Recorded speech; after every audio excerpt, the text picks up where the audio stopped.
Welcome friend, আজ এসে গিয়েছি গরুর মাথা দিয়ে কিভাবে রান্না করা হয়। দেখুন, মাথাটাকে ভালো করে ধুয়ে নিল, রসুন টসুন এগুলো কুচি করে নেওয়া হলো। প্রেশারের মধ্যে মাথাটাকে দিয়ে তেজপাতা জল দিয়ে প্রেশারটাকে ঢেকে দিয়ে আগুনেতে কিছুক্ষণের জন্য রেখে দেওয়া হলো, যাতে এদিকে মাংসটা সিদ্ধ হয়, কিছুক্ষণ হাতে সময় পাওয়া যায়। এদিকে পেস্ট করে হচ্ছে লেবুর রস।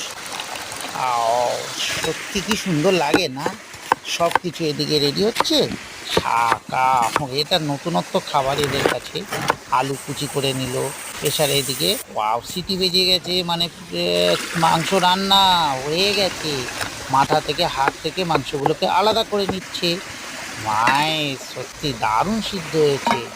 ব্যাস, এবারে আলাদা করে একটু মাংসগুলোকে কষে নেওয়া হচ্ছে হলুদ লঙ্কার গুঁড়ো দিয়ে। ওহ, সত্যি ইয়ামি। রেডি, খাওয়ার জন্য রেডি।